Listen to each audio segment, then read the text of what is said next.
Hi friends, welcome back to Rama blogs. Palak paneer curry ఇలా ఒకసారి try చేయండి, చాలా రుచిగా ఉంటుంది.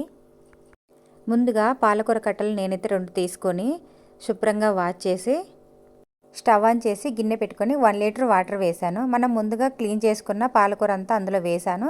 ఒక 5 మినిట్స్ ఉడికించానండి.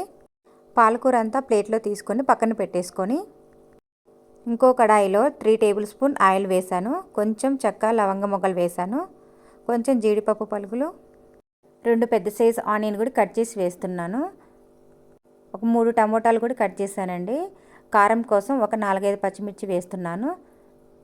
సాల్ట్ వేసేస్తే త్వరగా వేగిపోతుంది. చూడండి, ఆల్మోస్ట్ వేగిపోయింది.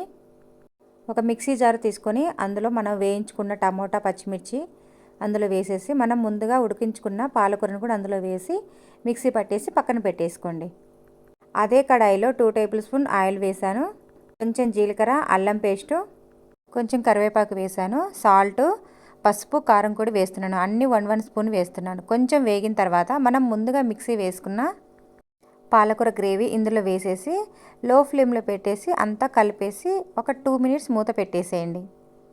2 మినిట్స్ తర్వాత మూత తీసి అంతా ఒకసారి కలిపేసుకొని మనం ముందుగా కట్ చేసి పెట్టుకున్న పన్నీర్ ముక్కల్ని ఇందులో వేసేసి లో ఫ్లేమ్లో పెట్టేసి కలిపేసి మూత పెట్టేసేయండి.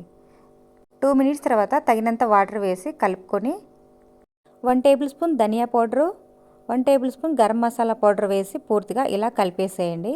ఒక 2 మినిట్స్ తర్వాత చూడండి, ఇలా పూర్తిగా ఉడికిపోతుంది.